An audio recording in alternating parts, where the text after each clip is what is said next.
ও পিয়া তোরে রোজ করছে রে মানে রোজ করছে? দাঁড়া দেখাইতাছি দেই দেই কেডা রে দে দেখো যে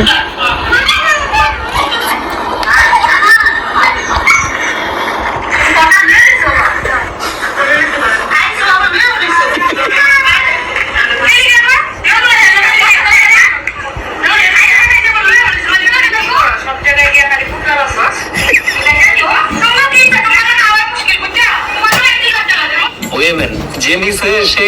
নিয়ে ঠিক করছে কিনা জানি না, তবে বাকি 2-3 জন পায় নাই বলে তারা হয়তো আগে গিয়া অফারটা দেয় নাই যে আমাদেরও দিও নিয়ে যাবো। দেখতেছে লস হয়ে গেল, আর পাশের বৌদি দেখি বাড়িতে পোটলা বেঁধে নিয়ে যেতেছে। তারা একটা জিলাসি বা না পাওয়ার একটা আক্ষেপ থেকে হয়তো তারা শাসন করতেছে যে আমরা খুব লাজুক, আমাদের এগুলা মান সম্মানের লাগে গো, আমরা নিতে পারবো না, তুমি কেন নিস। হয়তো তারা যদি আগে অফার করতো, তাদের যদি দিত তারাও হয়তো নিত। আবার যে অলরেডি নিছে তার যে ইমিডিয়েট একটা এক্সপ্রেশন বা রাগের উদ্বেগ, উফ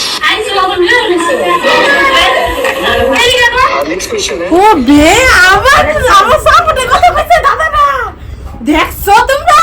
কত বড় ইউটিউবার একটা আমার সাপোর্টে কথা কইছে তুঙ্গর মত না বুঝছো ভালো আছে মানুষটা জানে প্রসাদের মর্ম তোমরা তো টুপলা লইতে বকরে লাল জায়গার মরে যাও লজ্জাই লাগে তুঙ্গ টুপলা লইতে দেখছো তো কত বড় ইউটিউবারে আমার ইয়ে করছে আমার উপরে কথা কইছে আমার সম্মানে দিয়া কথা কইছে